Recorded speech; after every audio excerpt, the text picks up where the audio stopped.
안녕하세요. 이상큐브입니다. 프랑스의 다쏘와 독일의 에어버스는 미래 전투 항공 시스템인 FCAS의 구성 요소인 차세대 전투기에 대해 기본적인 합의를 이룬 것으로 보도되고 있습니다. 지금까지의 경위를 간단히 설명하면 프랑스와 독일은 6세대 전투기 개발 및 제조와 관련된 워크쉐어 비율을 50대 50으로 진행할 것으로 합의했으며 주도권 분쟁을 피하기 위해 FCAS 개발의 주도권은 프랑스 기업이 가져가고 유럽의 차세대 전차 개발은 독일 기업이 주도권을 갖기로 정부 간에 합의했었지만 독일 산업계와 의회는 이 합의에 불만을 갖고 있었습니다. 당초 프랑스 기업이 주도하는 FCAS 프로그램의 개발 비용은 500억 유로에서 800억 유로라고 알려져 있는 반면 독일 기업이 개발을 주도하는 MGCS 프로그램의 개발 비용은 15억 유로 정도로 알려져 있어 독일 의회와 산업계는 공정한 무역이 아니라고 인식하고 정부 간 합의를 뒤집어 4세대 전투기에 탑재되는 엔진에 대해서는 프랑스와 대등한 권리를 요구하고 나섰습니다. 이에 이 문제에 대해서는 프랑스 측이 양보를 하고 어떻게든 양국 간의 균형이 유지되고 있었지만 스페인이 FCAS에 합류하면서 모든 것이 무산되었습니다. 스페인이 새롭게 FCAS 계획에 참여했기 때문에 기체에 대한 제조 및 개발 작업 워크쉐어를 3등분하기로 결정했기 때문입니다. 특히 문제는 3국 공동작업의 틀에서는 의견 대립 시에 최종적 결정을 내릴 수 있는 명확한 책임자가 없다라는 점이며 이런 상황에서 프랑스의 다소는 FCAS 프로그램에서 항공모함과의 호환성을 유지할 책임을 가지고 있기 때문에 프로그램의 주도권을 놓을 수 없다고 주장하고 있으며 프랑스는 지금도 FCAS가 6세대 전투기를 개발하는데 가장 효율적인 방법으로 믿고 있지만 플랜 A가 실패했을 경우에 플랜 B를 항상 가지고 있다라고 언급한 것이 독일과 프랑스 간의 긴장의 원인이 되고 있습니다.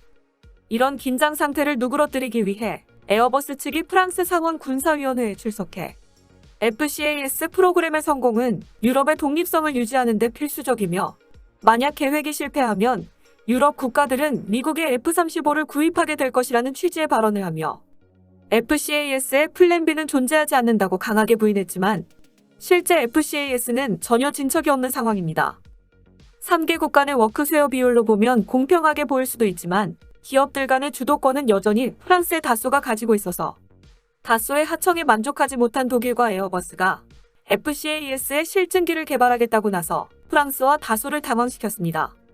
당초의 계획은 FCAS의 실증기 개발은 다소가 담당하고 FCAS에 연동하여 작동하는 무인 전투기 시스템의 개발은 독일 에어버스가 담당할 예정이었지만 독일은 독자적인 설계 능력 유지를 위해 독자적인 FCAS 실증기 개발에 나섰으며 FCAS 실증기에 대해 독일 의회가 여름 휴가에 들어가는 6월 말까지 타협점을 찾을 수 있을지 주목되었습니다. 참고로 FCAS 프로그램은 독일 의회가 여름 휴가에 들어가는 6월 하순까지 타협점을 찾아 1단계 이행에 필요한 승인을 얻지 못하면 올해 9월에 예정되어 있는 독일 총선에 말려 FCAS 프로그램이 선거의 쟁점으로 떠오를 가능성이 있고 그렇게 되면 독일 측으로부터 어떠한 요구가 튀어나올지 예상할 수 없게 되므로 어떻게든 독일 의회가 여름 휴가에 들어가기 전에 1단계로 이행하는 승인을 얻어내는 것이 FCAS 프로그램을 위해선 매우 중요합니다. 원래 6월 말까지 승인을 얻으려면 2월 말까지는 합의가 필요하다고 알려져 있었습니다.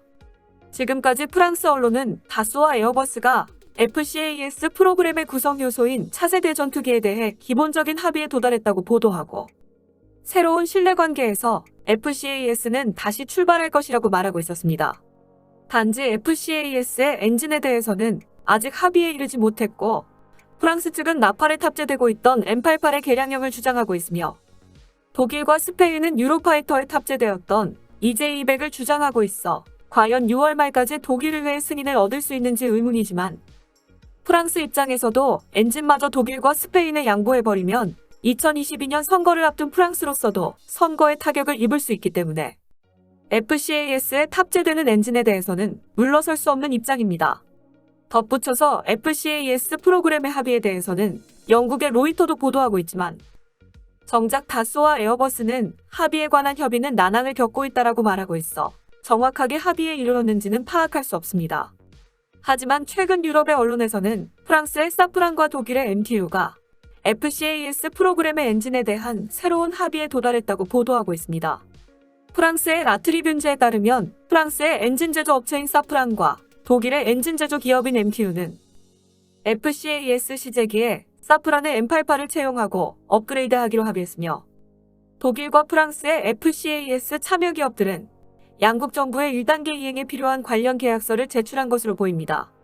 문제는 스페인의 엔진 제조 기업인 ITP가 M88 채택에 대한 합의에 참여하지 않았다는 점이며 각국 정부에 제출된 계약서에도 ITP의 서명이 들어가 있지 않아 스페인 정부가 어떻게 대응할지 주목되고 있습니다.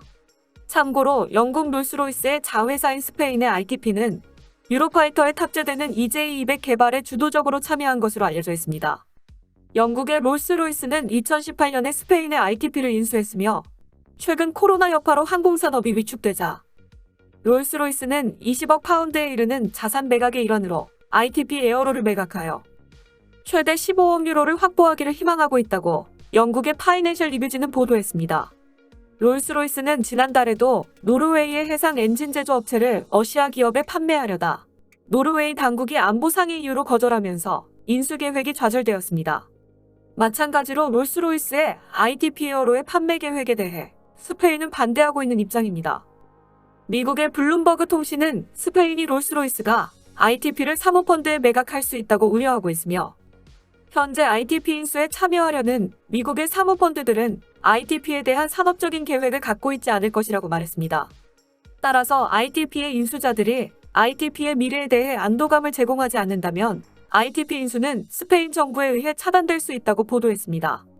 이런 상황에 처해 있는 ITP는 FACS 사업이 매우 중요하며 따라서 ITP 입장에서는 EJ200을 모델로 FCAS 프로그램을 진행하자고 강력하게 주장하고 있는 것입니다.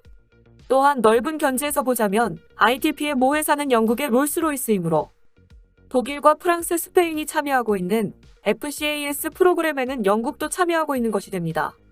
이런 문제에 대해 프랑스의 라트리뷴지도 이 문제에 정통한 스페인 측 소식통을 인용하며 공평하지 못한 상태에서의 시작에 절대 동의하지 않는다고 말해 또다시 시끄러울 것 같은 예감은 들지만 앞서 말했듯 독일 의회가 여름 휴가로 접어드는 6월 말까지 타협점을 찾아 1단계 이행에 필요한 승인을 얻지 못하면 오는 9월 독일 총선에 휘말릴 우려가 있어 프랑스와 독일은 어떻게든 밀어붙이려고 하고 있습니다.